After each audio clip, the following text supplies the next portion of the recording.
Tracy's changed my life completely. I mean, Hairspray's changed my life completely. Who do you keep in touch with the most?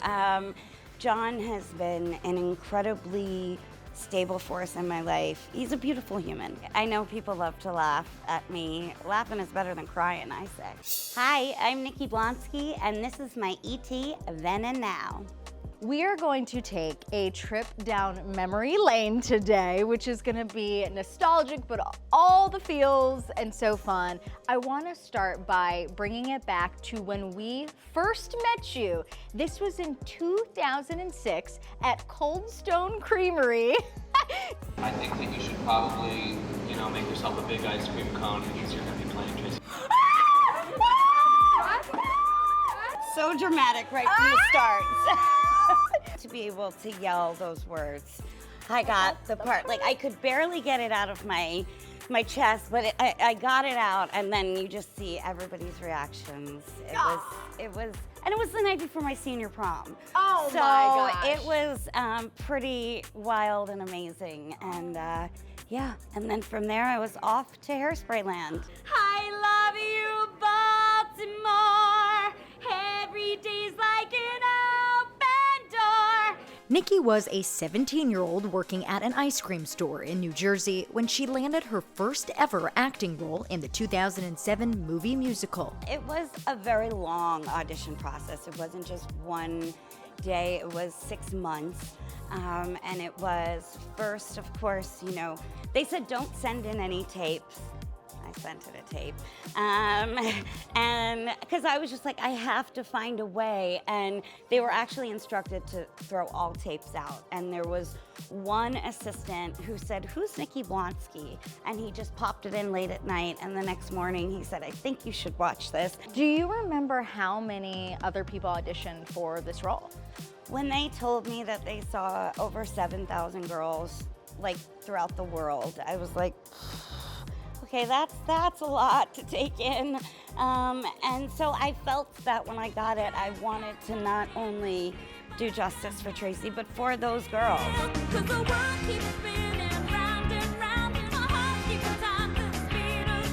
Why did you want to audition for the role of Tracy Turnblad? Tracy is just this like effervescent ball of fun. Tracy's favorite question, I feel, is, well, why not? Tracy's changed my life completely. I mean, Hairspray's changed my life completely. I don't know what I'd be doing if Tracy never entered my life, but, and I wouldn't want to imagine it. Like, I can think of like, oh gosh, but I think I'd be very bored, because she keeps me very entertained. Not only were we with you when you found out you got the part, but we were with you on set of Hairspray. We're stalking you. I love it. Well, let's go. This is the best because I haven't seen a lot of these clips since they happened. This is literally down memory lane. So this one is in 2007. This is on set of Hairspray. She's a baby. When I come to set every day, it is unbelievable. I can't believe that I'm coming to the set of Hairspray, and I look at that call sheet and I'm like, I see Tracy Turnblad, Nikki Blonsky, number 5 on the call sheet, and I'm like, what? That's me? I was just so young and so just taking in everything. I was so excited to be on set, working with these people and filming and learning filming language is a whole other thing. What did you learn from working with people like Queen Latifah, John Travolta, Zac Efron? I mean, it was such a star-studded cast. It was incredible. They were all just so incredibly talented, and we all know that. What I personally learned and took away from it was the beautiful humans that they are. Who do you keep in touch with the most? I always joke, you have to keep in touch with your mom, and you have to. John has been an incredibly stable force in my life, not just through the ups, through the downs. He's been there for me, and just somebody I could always count on for a listening ear, and I really appreciate that. And he's a beautiful human.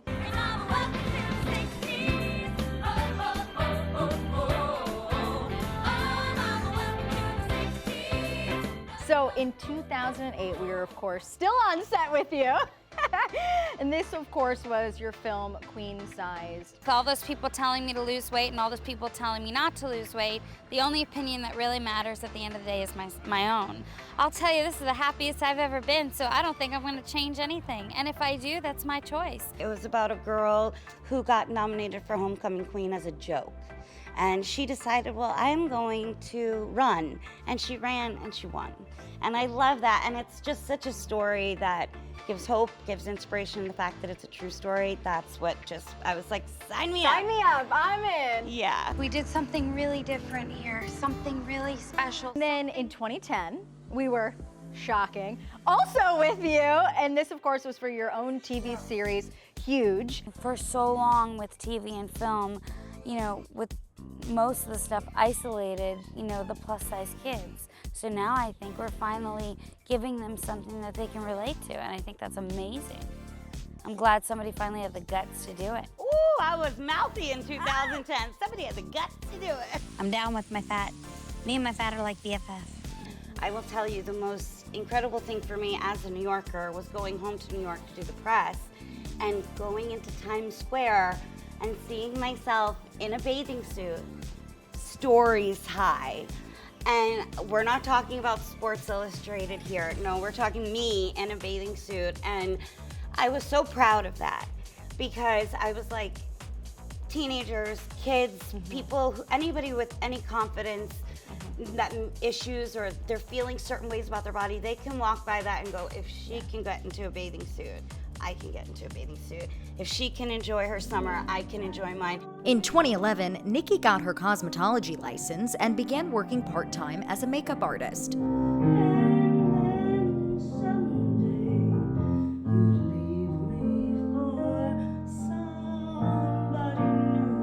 Now, the 36-year-old who lives near Palm Springs has a memoir in the works, and she's still performing. We were with Nikki during rehearsals for her one-woman show, Under the Wig. Do you want to take this show on the road? Absolutely, yeah. There's plans for it to carry on and start making its way around. So I'm really excited about that. What is something that you are looking forward for fans to hear about you and learn about you that you're like, finally? I think, I'm fully, I'm fully aware. I'm in on the joke, I want to say. I know people love to laugh at me, but I'm just like, okay, well, laugh. As long as you're laughing. Laughing is better than crying, I say. Hi, Natalie. It's Nikki Blonsky here. Yeah, Nikki's in on the joke on TikTok. She's in the midst of an internet resurgence in 2025. Thanks to her Cameo videos, she's a top seller on the site. You have, of course, your catchphrase, which is? Hey, it's Nikki Blonsky from the movie Hairspray. Can I tell you where I got that? Yeah, please. Hey, I grew up in the Disney Channel era, okay? And Same. we would watch the Disney Channel. Hey, you're watching the Disney Channel. I can hear the bells, just hear them chiming. I can hear the bells, because Hallie, I can hear the bells. Your 20th birthday bells are going off. How much fun are you having with these cameos? I'm having the best time. I mean, I can say they give me something to get up every morning and do. And before I came out here and found the show, I found myself going through a separation. Now I'm going through a divorce. And these cameos have really just given me something to get up, look forward to, give me a reason to perform for people, even if it's from my living room. But it's just a way to connect, and it's brought me so much joy. So I can't thank the people who buy them enough because they think I'm bringing them joy. No, they're giving it to me. And girl, they are buying. You had to up your pricing because there was so much demand for these cameos. Were you like, oh my, what is happening? Well, what happened was one day I woke up and I was used to seeing like maybe 20 in my inbox, and I had 250. And they are keeping you busy. And the rep from Cameo called me and was like, I think we have to up your price, and are you gonna do all 250? And I said, yes, I'm gonna do all 250. It's gonna take me a bit, but I'll get there. And I got them, and then we had to up the price. Up the price. But that was strictly by Cameo's instructions. People have been coming for me, and I'm like, it wasn't me, I'm just doing what I'm told. How long do you want to keep up with these cameos? Because there's a lot of them. I will do them Okay. forever. As long as people want them, I will do them till they close the casket. I will. As long as Good Morning Baltimore can come out of these lungs, they have cameos. Well, Nikki gave us a behind-the-scenes look at her video magic, recording a special message for a fan. Hey Stone, it's Nikki Blonsky here, and I heard from your friend Alyssa that you're one of the nicest kids in town, and I also heard it's your 27th birthday. So happy birthday, and always remember, my friend, you can't stop an avalanche as it races down the hill. Never let anything stop your beat. Love you, Stone. Bye. You know your fans have some campaigns going to get you to be a part of certain projects. Have you heard about these yet? I have. Okay. I've heard about, they've been like, Nikki, will you be on the White Lotus? I'm like, I would love to be on the White Lotus. Mike White, if you are listening, hello. What about The Traitors? Because The Traitors is also No a way. project that your fans want you to be a part of. I mean, hey, I love Alan, so I would be there in a heartbeat. What about Dancing with the Stars? Oh, that has been one that, that's circulated a few times. I don't know. I don't know. I can tell you that the choreographers on Hairspray definitely had their hands full with me and teaching me, so it would take a very patient choreographer to help me out these days.